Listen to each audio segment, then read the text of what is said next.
Okay, now to talk about the twin needle, which is going to be so much fun for you guys to learn to be able to do stitches with a cover stitch, as a cover stitch, I mean. So here's the example of what it looks like, and we already discussed it, but I want to show you. This one's pretty wide, so this would be great for like bulkier knits, denims, etc. The one I have in the machine is a little narrower, and it's a stretchy needle made for stretch fabrics, like I mentioned for you to get. I'm going to talk about the winding of the thread on the bobbin. We're still going to be using the woolly nylon for this cover stitch technique, so that I still have that in my machine, but remember, you just hand wind it onto your bobbin. And then as far as the threading of the machine, it's going to be the same method. I've got my regular thread here. It's going in all the way down on the left needle, the same way you always do if it was just one needle. The second thread, I put in this extra, there's a little extra spool holder they have here. So I put that on there. I wound it all the way the same way as the first needle, except at the very bottom here, I'm not putting it through that bottom thread guide. I'm putting it down in here. That way they don't get twisted when they're in the needle. You are going to hand baste wherever you want to cover stitch. Remember that you are going to be sewing on the right side of your fabric, which is right here.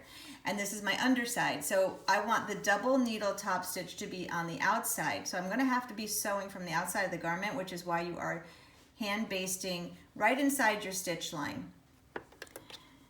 I'm going, as far as the settings go, I'm using this, even though your machine has the zigzag stitch, we are not using that. I'm using the regular stitch. For me, that's this #1 straight stitch, or actually 0, and I'm using a 2.8 stitch length. You're gonna adjust your stitch length based on your fabric. If you have really thick fabric, you might have to make it bigger, and really fine fabric, you'll make it narrower, so always do samples. And I'm just gonna go ahead and put that in the machine. And I'm gonna line up my left needle right inside of my basting line, because that's where I had planned on it from the basting. And just go ahead and stitch.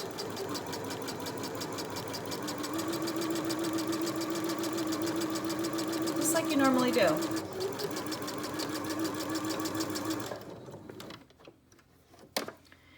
And then you remove it from the machine, pull it to the left. You'll have your, and this is what it'll look like underneath. You see it's got this, oh, let me take out the basting.